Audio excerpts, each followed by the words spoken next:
তো বন্ধু, অনেকদিন পর আমরা এই চ্যানেলে একটা দারুণ নতুন সিরিজের কথা বলবো। আশা করি এই সিরিজটা তোমাদের খুব পছন্দ হবে, কারণ এর স্টোরি লাইনটা সত্যি বেশি ইউনিক। তো আমরা এই সিরিজ শুরু করব। সিরিজের শুরুতেই আমাদের দেখানো হয় আপার রেলমের সিন, যেখানে একজন লোক যার নাম কিনিয়ান, সে বলছে অনেক দিন ধরেই একটা কথা চলে আসছে যে যদি অনেক দিন পর বাড়ি ফিরি আর হাত খালি ফিরি তাহলে সেটা খুব মজা লাগে না। তাই এখন আমি যখন বাড়ি যাচ্ছি আমি পুরো 3000 বছরের কাল্টিভেশনের অভিজ্ঞতা নিয়ে আসছি। আমি এই আপার রেলমের মধ্যে প্রায় 3000 বছর ধরে কাল্টিভেশন করেছি এবং যতটা আমি আমার কাল্টিভেশন বাড়াতে পারতাম ততটাই করেছি। এখন সময় এসছে বাড়ি ফেরার। সে আপার র্যাম থেকে লোয়ার রেলম, অর্থাৎ যেখানে সে আগে ছিল সেখানেই যাওয়ার চেষ্টা করছে। আপার রেলমের পোর্টাল ভাঙার জন্য সে তার হেভেন টিয়ারিং সোয়ার্ড ব্যবহার করে। এর সাহায্যে সে রেলমের পোর্টালের উপরে একটা বড় ছিদ্র করে দিয়েছে, যার মাধ্যমে সে তার মডেল রেলমের ভেতরে যেতে পারে।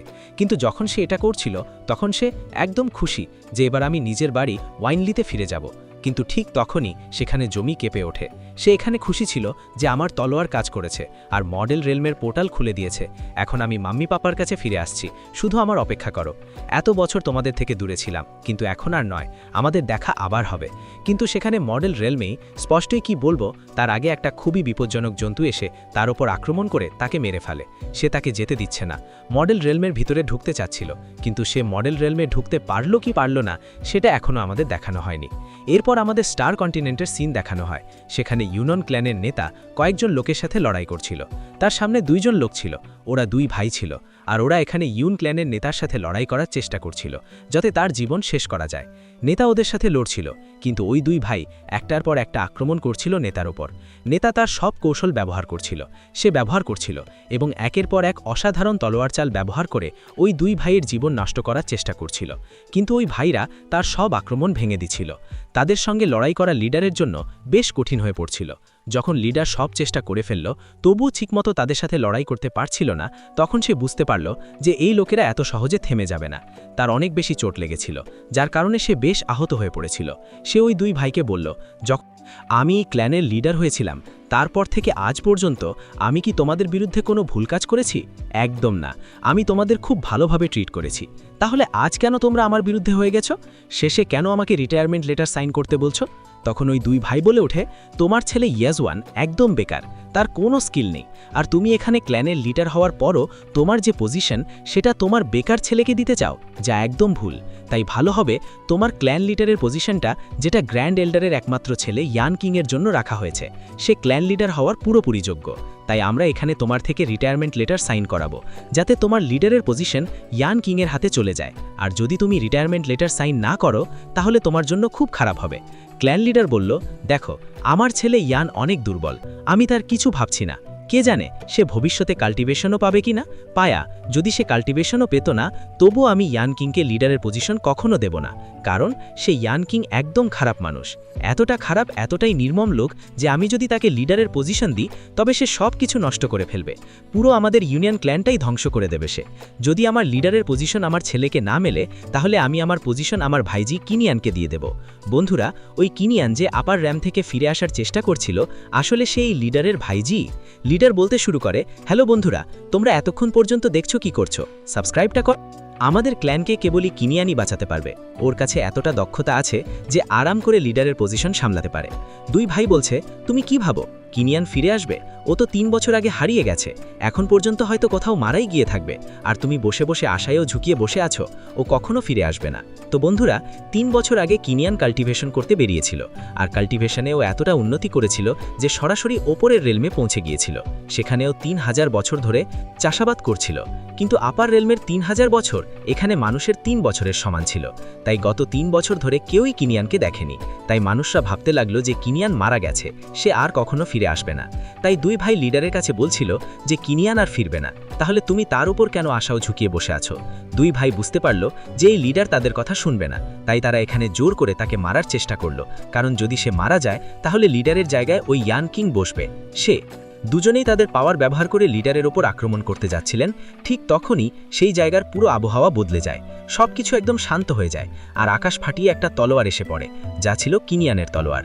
আকাশ ফাটিয়ে মাটিতে পড়া সেই তলোয়ার এত শক্তিশালী ছিল যে দুজন ভাই উড়ে যেয়ে দূরে ছিটকে পড়ে। এরপর সেখানে এন্ট্রি দেয় কিনিয়ান, যে আপার রেলম থেকে ফিরে মডেল রেলমের ভিতরে এসে অবশেষে পৌঁছে গিয়েছে। তাকে দেখে ক্ল্যান লিডার খুব খুশি হয় যে কিনিয়ান শেষ পর্যন্ত আমার ভাইজি, তুমি ফিরে এসে গেছো। কিনিয়ান ওই দুই ভাইকে বলল, যদি আমি ভুল না হয়ে থাকি তো তোমরা এখানে আমার চাচাকে মারতে এসেছিলে না? তাহলে কেন থেমে গেছিলে?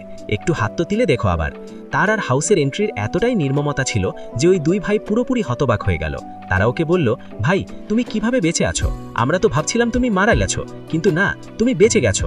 তখন কিনিয়ান বলল, মারা গেছি? আর আমি? আরে যাও ভাই, আমি কিভাবে মরবো? আমি কখনো মরবো না যতক্ষণ না তোমরা মতো নিচু মানুষরাই দুনিয়ায় বেঁচে আছে। কিনিয়ান তার মামার কাছে আসে আর বলতে চায়, মামা তুমি তো ঠিক আছো তাই না? আমি ঠিক সময়ে তো এসে গেছি তাই না? তখন তার মামা বলে, হ্যাঁ হ্যাঁ, একদম ঠিক সময়ে এসে পড়েছ। কিন্তু চাচা আর ভাইয়ের এই ভালোবাসা ওদের দুই ভাইয়ের পক্ষে সহ্য করা মুশকিল হয়। ওরা রেগে গিয়ে আবার কিনিয়ানের ওপর হামলা করার জন্য প্রস্তুত হয়ে যায়, যাতে কিনিয়ানের প্রাণ নিতে পারে। ওরা বলে, যদি আমরা কিনিয়ানকেও মারতে পারি তবে নিশ্চিত যান ইয়ান কিং আমাদের অনেক টাকা দেবে, তাই ওকে ছাড়তে পারবো না। ওরা যখন কিনিয়ান এখানে আক্রমণ করতে আসছিল তখন কিনিয়ানও তার শক্তি সক্রিয় করে নেয়, আর শক্তি চালু করার পর সে ওই দুই ভাইয়ের প্রাণ নিতে প্রস্তুত ছিল। কিন্তু সে কিছু করতে পারার আগেই ওই দুই ভাই নিজেই কষ্ট পেতে শুরু করে। তাদের মধ্যে এক বিশেষ ধরনের বিষ ঢুকানো হয়েছিল ওই ইয়ান কিনের দ্বারা। আসলে সে এই দুই ভাইকে লিডারকে মারার জন্য পাঠিয়েছিল, কিন্তু আগে থেকেই তাদের মধ্যে বিষ ঢুকিয়ে দিয়েছিল, যাতে কাজ শেষ হলে তারা নিজেরাই মারা যায়। আর বিষের প্রভাব চালু হতেই তারা এখানে তো নিজেই মারা গিয়েছিল, যেটা খুবই বেশি ঝুঁকিপূর্ণ বিষ দিয়ে মারা হয়েছিল। বলতে গেলে এটা যেন হেল অফ ডিমন্স পাউডার। এটা সবচেয়ে বেশি ঝুঁকিপূর্ণ বিষ। এর একটা ফোঁটা কেউ বেলে তার বাঁচার কোনো চান্সই থাকে না। মানে ইয়ানকিন আগে থেকেই ঠিক করে রেখেছিল যে এই দুজনকে তো মারা ছাড়া উপায় নেই। এখন তারা কাজ শেষ করুক বা না করুক, তাদের মরাটা আগে থেকেই ঠিক হয়ে গিয়েছিল। কিন্তু কিনিয়ান তখন ভাবতে শুরু করে যে ভাই, আমি আপার র্যাম থেকে মডেল র্যামে ঢুকেছি, কিন্তু এখানে আসার আগেই আমার কাল্টিভেশন অনেকটাই হারিয়ে গেছে। আমি এখানে আমার শক্তি ঠিকমতো ব্যবহার করতে পারছি না। মনে হচ্ছে আমার কাল্টিভেশন যেন একটা ভ্যাকিউমের মধ্যে চলে গেছে। মানে আমার কাছে কাল্টিভেশন আছে, কিন্তু আমি সেটা ব্যবহার করতে পারছি না। হয়তো যখন আমি জোর করেই উপরের র্যাম থেকে পালানোর চেষ্টা করেছিলাম তখন এর শাস্তি হিসেবে এটা হয়েছে। আমাকে দ্রুত কোনো একটা উপায় খুঁজে বের করতে হবে, যাতে আমার কাল্টিভেশন যা ভ্যাকিউমের মধ্যে আটকে আছে সেটা ফিরে পেয়ে আবার আমার কাল্টিভেশন ফিরিয়ে নিতে পারি। না হলে আমি তো একদম সাধারণ একটা কাল্টিভেটারই থেকে যেতাম, 3000 বছরের কাল্টিভেশন এক্সপিরিয়েন্স থাকা সত্ত্বেও। এরপর ক্ল্যান লিডার কিনিয়ান তাকে প্রাসাদের ভিতরে নিয়ে আসে, আর এখানে নিয়ে এসে বলল, তুমি যখন 3 বছর আগে তোমার কাল্টিভেশন করার জন্য বেরিয়েছিলে আর তুমি ফিরে আসোনি, তখন আমরা সবাই আশা হারিয়ে ফেলেছিলাম যে হয়তো তুমি আর কখনো ফিরে আসবে না, কিন্তু তোমাকে ফিরে দেখলে আমরা অনেক ভালো লাগছে। এটা শুনে কিনিয়ানের বুঝতে পারল যে ও আপার র্যালমের 3000 বছর এখানে আসলে মাত্র 3 বছরের সমান হয়। লিডার বলতেই শুরু করে যে তোমার পেরেন্টস হয়তো কায়ার, হয়তো কোনো মেয়ের নাম, যে মেয়েটা কিনিয়ানের গার্লফ্রেন্ড হতে পারে। লিডার বলে, তোমার ফ্যামিলি আর কায়ের যেটা, সেটা 3 বছর ধরে কোথাও নেই। তারা কোথায় গিয়েছিল সে ব্যাপারে কিছুই জানা যায়নি। শুধু যাওয়ার আগে শুধু একটাই টোকেন পেয়েছিলাম মহলের ভিতর থেকে। আর কিনিয়ান যখন ওই টোকেনটা দেখে সে বলে যে এই টোকেন যে মেটেরিয়াল থেকে তৈরি সেটা বেশিরভাগ হেভেনলি সোয়ার্ড সেটা ব্যবহৃত হয়। এই টোকেনটা হেভেনলি সোয়ার্ড সেটের। এখন এই টোকেনটা এখানে মানে আমার পরিবার আর কায়া যারা, তারা হেভেনলি সোয়ার্ড সেটের ভিতরেই থাকবে। আমাকে ওদের কাছে গিয়ে বাঁচাতে হবে। তো ক্ল্যান লিডার বলল, তোমাকে তো জানেই যে হেভেনলি সোয়ার্ড সেটটা কত বেশি ঝুঁকিপূর্ণ। আমাদের পুরো স্টার কন্টিনেন্টের ভিতরে কত রকম সেক্ট আছে কেউ জানে না, কিন্তু ওগুলোর মধ্যে সবচেয়ে শক্তিশালী সেক্ট হলো হেভেনলি সোয়ার্ড সেক্ট। আমাদের কন্টিনেন্টের একদম এমন একটা জায়গায় সোয়ার্ড সেক্ট গড়ে উঠেছে যে কেউ ঠিকঠাক বলতে পারে না আসলে সোয়ার্ড সেক্ট কোথায় আছে। মানুষ শুধু জানে যে সেটা সবচেয়ে শক্তিশালী সেক্ট। তাহলে তুমি শেষ পর্যন্ত ওখানে কিভাবে যাবে? কিনিয়ান জানায় যে তোমার চিন্তা করার দরকার নেই, আমার তো আমার পরিবারকে বাঁচাতে হবে, তাই আমাকে হেভেনলি সোয়ার্ড সেক্টও খুঁজে বের করতে হবে। আমি তাকে খুঁজে পাবো আর আমার পরিবারকে বাঁচিয়ে রাখবো। কিনিয়ান নিজের মনে ভাবতে থাকে, যদি কায়া আমার পেরেন্টসের সাথে থাকে তাহলে তাদের চিন্তার কোনো কারণ নেই। কায়া এতটাই শক্তিশালী যে সে আমার মা বাবাকে নিরাপদ রাখতে পারে, কিন্তু আমাকে কোনো না কোনো উপায় খুঁজে বের করতে হবে যাতে যতগুলো আমার কাল্টিভেশন ভ্যাকিউমের ভিতরে আছে যাতে আমি আমার কাল্টিভেশন ফিরে পেতে পারি। কারণ হেভেনলি সোয়ার্ড সেটের সাথে লড়াই করার জন্য আমার কাল্টিভেশনের খুব বেশি প্রয়োজন হবে। ঠিক তখনই 4 জন এল্ডার এসে পৌঁছায়। এদেরকে 4 এল্ডার বলা হয়। যেখানে যায় 4 জন একসাথে থাকে এবং 4 জন মানে যেন একরকম ভাই বোনের মতো, ভাই ভাইয়ের মতো। তখন 4 এল্ডাররা কিনিয়ানকে দেখে বলে, অবশেষে কিনিয়ান, তুমি ফিরে এসেছো, আর এত ভালো খবর আমাদের এসে জানালে না কেন? আমরা আগেই জানতাম তুমি আসছো, তো তোমার জন্য একদম জমজমাট একটা পার্টির আয়োজন করা হতো, কিন্তু তুমি এসে যেটা করলি এতটা ম্লান আর বোরিং এন্ট্রি দিলি। তখন কিনিয়ান বলে, এখনো দেরি কি, চল পার্টি করি। তো এখনো তো তুমি এখানে পার্টির আয়োজন করাতে পারো। ওই 4 জনের মধ্যে একজন গ্র্যান্ড এল্ডার ছিল যার ছেলে ইয়ান কিং, আর সেই ছেলেই কিনিয়ানের আন্টিকে মারতে চেয়েছিল। তখন কিনিয়ান গ্র্যান্ড এল্ডারকে বলো, মনে হচ্ছে তুমি পার্টি তখনই দেবে যখন তোমার ছেলে ইয়ান কিং এখানকার লিডার হবে। সত্যি বলছি না তো, এই ব্যাপারটার জন্যই তোমরা অপেক্ষা করছিলে? কিন্তু দুঃখিত, তোমার এই স্বপ্নটা পূরণ হবার নয়, কারণ আমি ইয়ান কিংয়ের প্ল্যান ফেল করে দিয়েছি। সে আমার চাচাকে মারতে পারেনি, তাই ইয়ান কিং নিজের স্বপ্নটা ছেড়ে দেওয়াই ভালো। এখানে লিডার হওয়ার চিন্তা বাদ দাও। তখন বাকি সিনিয়ররা কিনিয়ানকে বলতে লাগলো, কিনিয়ান, তুমি এখানে ইয়ান কিংয়ের বিরুদ্ধে কিছু বলতে পারো না, কারণ তুমি 3 বছর ধরে এই সেক্ট থেকে বাইরে ছিলে। আর নিয়ম অনুযায়ী এখন তুমি এখানে এসে শুধু একজন সাধারণ শিষ্য মাত্র। তোমার আর কোনো অধিকার নেই যে তুমি আমাদের মামলার মধ্যে হস্তক্ষেপ করো না বা কিছু কথা বলো না। তোমার সব পজিশন ছিনিয়ে নিয়ে তোমাকে শুধু একজন সাধারণ শিষ্য বানিয়ে দেওয়া হয়েছে, তাই তোমার মুখ বন্ধ করে রাখো। তখন কিনিয়ান বলল, আচ্ছা, এখন বুঝতে পারছি যে তোমরা 4 জন এল্ডার মিলে এই পরিকল্পনা করেছিলে যাতে আমার অনুপস্থিতিতে আঙ্কেলকে মেরে তাদের লিডারের পদ দখল করে নিতে পারে। আমি তো সত্যি বলছি না তো, এই ব্যাপারটার জন্যই তোমরা অপেক্ষা করছিলে। কিন্তু দুঃখিত, তোমার এই স্বপ্নটা পূরণ হবার নয়, কারণ আমি ইয়ান কিংয়ের প্ল্যান ফেল করে দিয়েছি। সে আমার চাচাকে মারতে পারেনি, তাই ইয়ান কিং নিজের স্বপ্নটা ছেড়ে দেওয়াই ভালো। এখানে লিডার হওয়ার চিন্তা বাদ দাও। তখন বাকি সিনিয়ররা বলতে লাগলো, অরে বাহ, তোমার জিভ যেন কাঁচির মতো চালাতে শুরু করেছে। মনে হচ্ছে 3 বছরের মধ্যে খুব পিক র্যাঙ্ক ধরে কাল্টিভেট করে এনেছো। সত্যি বলছি, তাই তো? তো কিনিয়ান এখানে তার কাল্টিভেশন অ্যাক্টিভেট করে, কিন্তু বেচারা ভুলে গিয়েছিল যে তার কাল্টিভেশন এখনও তার কাছে নেই। তাই সে যখন অ্যাক্টিভেট করে, কিছু পাওয়ার ঠিকমতো বের হয় না। তখন সব এল্ডাররা তার মজা করতে শুরু করে। দেখতো, আমাদের শেখাতে এসেছে। গ্র্যান্ড এল্ডার কিনিয়ানকে বলতে চায়, 3 বছর আগে যখন তুমি কাল্টিভেশন করতে যখন ছিলি, আমাদের পুরো ক্ল্যানের নং 1 কাল্টিভেটর তুই ছিলি। সবচেয়ে বেশি কাল্টিভেশন তোর কাছে ছিল, কিন্তু এখন তুই 3 বছর পর কাল্টিভেশন করেই এলিস। তোর কাল্টিভেশন কোথায় হারিয়ে গেল? আগে যতটা স্ট্রং ছিলি তার থেকেও কমজোরি কেমন হয়ে গেলি? আমার ছেলে ইয়ান কিন স্টার র্যাম এখন 6 নম্বর স্টেজে আছে, যা আমাদের এই ইয়ান ফ্যামিলির মধ্যে সবচেয়ে শক্তিশালী কাল্টিভেটর এখন। এই কারণেই সে হবে পরের লিডার। 1 মাস পরে আমাদের ফ্যামিলির একটা কম্পিটিশন হতে যাচ্ছে, তুই অবশ্যই অংশগ্রহণ করবি। আর তোর সামনে থাকবে আমার ছেলে ইয়ান কিং, আর তোমাদের দুজনের মধ্যে যে জিতবে সে হবে পরের নেতা। সাহস আছে তো আমার এই চ্যালেঞ্জটা গ্রহণ করে দেখ? তো ইয়ান বলল, হ্যাঁ হ্যাঁ, আমি একদম পুরোপুরি প্রস্তুত। 1 মাসের সময় তো অনেক বেশি দিলি, 7 দিনেরও সময় যথেষ্ট। তুমি 7 দিনের মধ্যে ইয়ান কিংয়ের শেষকৃত্যের প্রস্তুতি শুরু করে দে, কারণ 7ম দিনেই সে মারা যাবে। সেই দিনই আমি তার প্রাণ নেব। তো গ্র্যান্ড এল্ডার বলল, ঠিক আছে, 7 দিনের চ্যালেঞ্জ দিছ, তাহলে 7 দিনের মধ্যেই আমাদের মিটিং হবে। দেখি তোমার যত জিভ চলে, তোমার কাল্টিভেশন পাওয়ার আর হাত পা কি ততই চলে নাকি চলে না। 4th এল্ডার যাওয়ার পর কিনজান বলছিল যে 3 বছর আগে যখন আমি আমার কাল্টিভেশন করার জন্য বাড়ি থেকে বের হয়েছিলাম, হঠাৎ এমন একটা ঘটনা ঘটেছিল যার কারণে আকাশের ভিতরেই আপার রেলেমে ঢোকার একটা পোর্টাল তৈরি হয়ে গিয়েছিল। আমি খুব খুশি ছিলাম এটা জানার পর যে এবার আমি আপার রেলেমে ঢুকবো, সেখানে গিয়ে আমার কাল্টিভেশন অনেক দ্রুত বাড়াবো।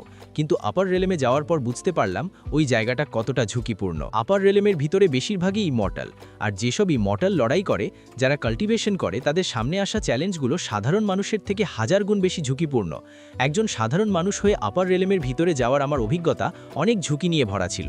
তবুও আমি প্রায় 3000 বছর ওখানে টিকেছিলাম আর আমার কাল্টিভেশন বাড়িয়েছি। সেখানে যে প্রতিটা বিপদ, যে নিয়মগুলো স্বর্গ সৃষ্টি করে, সেগুলো এতটাই কঠিন যে যদি কেউ সাধারণ মানুষ শুনত, ওর অবস্থা খারাপ হয়ে যেত। হ্যাভেন আর তার লজ এতটাই স্ট্রিক্ট যে কোনো হিসাব নেই। মানুষ ওখানে বছর বছর ধরে কাল্টিভেশন করে, তারপর আবার রেলেমে যায়। আর ওখানে গিয়েও এত শক্ত কাল্টিভেটারের সাথে লড়াই করতে গিয়ে কত মানুষ মারা যায়।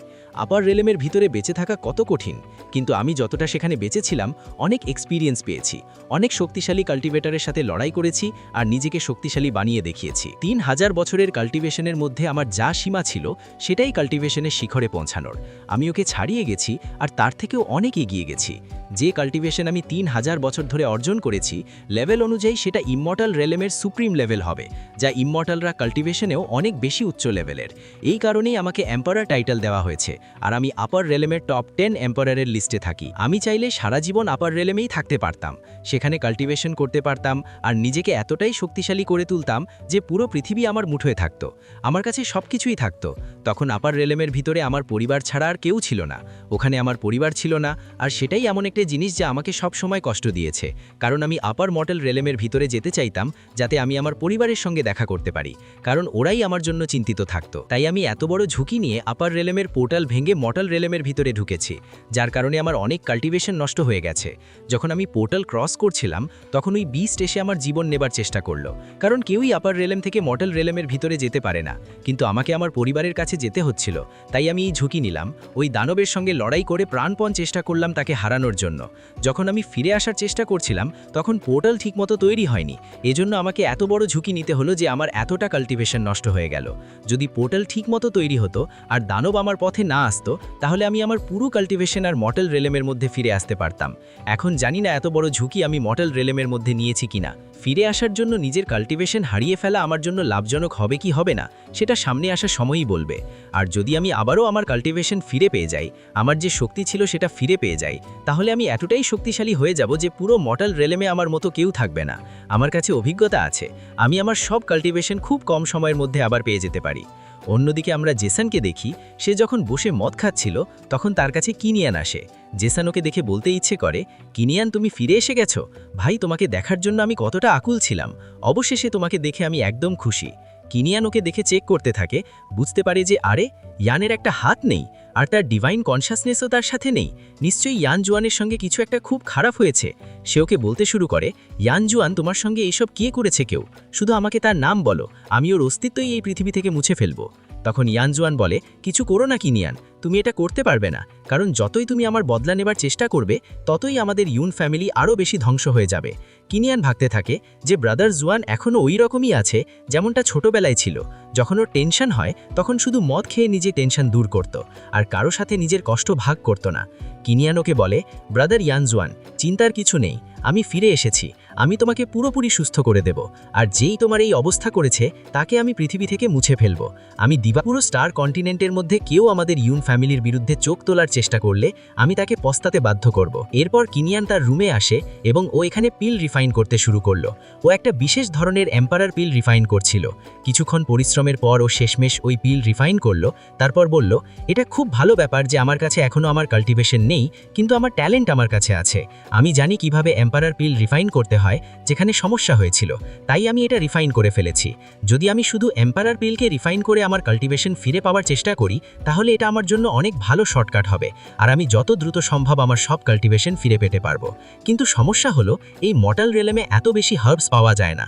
যত কম মেটেরিয়াল থাকবে ততই লো লেভেলের এম্পারার পিল তৈরি হবে, যা কাল্টিভেশন ফিরে পাওয়া একটা দীর্ঘ প্রক্রিয়া করে দেবে।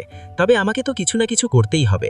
অনেক কষ্টে আমি এখানে আমার স্টার র্যাঙ্কের ৪র্থ ধাপ পার করতে পেরেছি, আর যদি আমাকে এখানে ইয়ান কিংয়ের সঙ্গে লড়াই করতে হয় তাহলে সে কমপক্ষে ৬ নম্বর স্টেজে স্টার র্যাঙ্কে আছে, তাই তাকে হারানোর জন্য এতটা শক্তি যথেষ্ট হবে না, আমাকে আমার শক্তি আরও বাড়াতে হবে। অন্যদিকে আমরা সেই এল্ডারদের দেখি যার একজন জানতে পারে যে আমাদের টেকনিক প্যাভিলিয়নে, যেখানে টপ লেভেলের টেকনিক রাখা হয়, কেউ ঢুকেছে।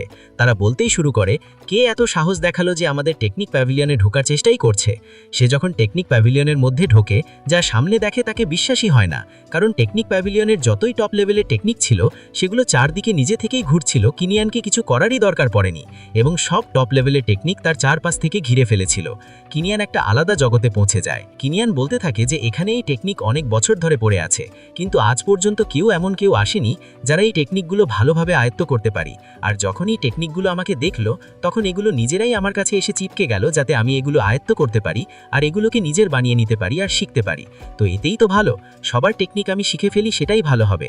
সে তৎক্ষণাৎ নিজের শক্তি ব্যবহার করে যতই টপ লেভেলের টেকনিক ছিল সব শিখতে শুরু করলো। সব টেকনিক তার সঙ্গে মিশে যেতে লাগলো। সে বলল, এটা তো অনেক ভালো ব্যাপার, এত টেকনিকই যথেষ্ট আমাকে আর কোনো যে কাউকে সঙ্গে লড়াই করতে আর তাকে জিততে। আর টেকনিক ইত্যাদি আমার কাজ অনেকটাই সহজ করে দিয়েছে। কিন্তু তাদের মধ্যে একটা ছোট্ট বানর মতো সোল ছিল, ও পালানোর চেষ্টা করছিল। ওইখানে কিনিয়ানের কাছে আসতো না, তাই কিনিয়ান তার পিছে পড়ে, বলছিল, তুই কোথায় পালাচ্ছিস, আমি তোকেও কাছে রাখবো। যেভাবে সে সেই বানরের পাওয়ার নিজের মধ্যে নিয়ে নিল, সেই পাওয়ারও ওর সঙ্গে মিশে গিয়েছিল। যে প্যাভিলিয়নের এল্ডার ছিল সে এখানে কিনিয়ানকে বলতে চাইছিল, কিনিয়ান তুমি কে, এখানে এত টেকনিক নিয়ে চুরি করার চেষ্টা কেন করছো? ওটা কিনিয়ানকে তো দেখতে পারে না, কারণ ওটা কিনিয়ান এত বেশি ওরা দিয়ে ঘেরা ছিল। আর ঠিক যখন কিনিয়ান তার সব টেকনিক শিখে নিল আর তার পাওয়ার বাড়ালো, তখন তার ভিতর থেকে এমন একটা ওরা বের হলো যে ওই গরিব এল্ডারটা উড়ে গিয়ে দূরে ছিটকে গেল। ওই এল্ডার এখানে কিনিয়ানকে বলতে চায়, কিনিয়ান তুমি কি সেই মানুষ যে একবারে প্যাভিলিয়নের সব টেকনিক মাস্টার করে ফেলেছো? হায় রে, তুমি কি করেছো? এ তো অনেক কেউ কি একবারের মধ্যে সব টেকনিক শিখতে পারে? যে মুহূর্তে পলক ফেলে 1 সেকেন্ডের মধ্যেই দূর থেকে টেলিপোর্ট করে এল্ডারের সামনে এসে দাঁড়ায় আর এল্ডারের কাছে বলতে চায়, এল্ডার মাফ করো, আমি তো সব টেকনিক একবারেই শিখে ফেলেছি, তবে হ্যাঁ বিনামূল্যে নয়, এর বদলে তোমাকে কিছু দিতে হবে। আর যেই মুহূর্তে সে এল্ডারকে স্পর্শ করে, এল্ডার তো মাধস হয়ে যায়, বুঝতেই পারে না কি হচ্ছে তার সাথে। আর সেই সুযোগে কিনিয়ান চুপচাপ সেখান থেকে পালিয়ে গিয়েছিল, সব টেকনিক নিয়ে সেখান থেকে সোজা পালিয়ে গেল। আর দুঃখের বিষয়ে এল্ডার শুধু তাকিয়েই রইল। কিনিয়ানের তো দারুণ যোগাযোগ হয়ে গেল কম্পিটিশনে, যেখানে ওর ইয়ান কিংয়ের সাথে লড়াই হবে। এরপর আমরা এক সপ্তাহ পরের দৃশ্য দেখি, যেখানে সবাই এসে পৌঁছেছে ব্যাটল দেখতে। ইয়ান কিং আর কিনিয়ান সবাই প্রস্তুত ছিল, আর তারপরেই ইয়ান কিং ঢুকলো। ওর আচরণ ছিল বড়ই দুষ্টুমিপূর্ণ। ঢুকেই ওর বাবা গ্র্যান্ড এল্ডারের কাছে বলল, বাবা আপনি আমাকে এখানে ডেকেছেন সেই সাধারণ কিনিয়ানের সাথে লড়াই করতে? কোনো কাজের না, সে আমার কিচ্ছু করতে পারে না। আমি তো তাকে সহজেই চটকানি মেরে মারব। আমার তো মনে হয় না আমাকে তার সঙ্গে লড়াই করতে হবে, যখন আমি তাকে এভাবেই হারাতে পারি। তুমি জানো, আমি তো কাল রাতেই 7 র্যাম স্টেজও ক্রস করে ফেলেছি।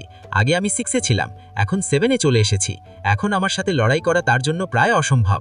আমি তাকে সহজেই টুকরো টুকরো করে ফেলতে পারি। তো তার বাবা তাকে বলুক, বকবক বন্ধ কর আর সম্মান করে এখানে থাক। এখান থেকে লড়াই করে ওকে হারিয়ে দেখিয়েছি। যদি তুই এখানে লিডার হতে চাস, তাহলে সবাই এখানে আছে। ওদের সামনে দেখাতে হবে যে তুই লিডার হবার যোগ্য, তোর মধ্যে এতটা পাওয়ার আছে। তখন সে নিশ্চয়ই ভাবতে শুরু করে যে আমি শুধু এখানে লিডার হতে চাই না, পুরো সিটির নম্বর 1 কাল্টিভেটর হতে চাই। তো দেখি আমার স্বপ্ন শেষ পর্যন্ত কে ভাঙতে পারে। কেউ পারে না। ওর মোড়কেও তেমন শক্ত না যে আমার কিছু করতে পারে। তখন সবাই ওর মজা উড়াতে শুরু করে। একটু তো দেখো তো,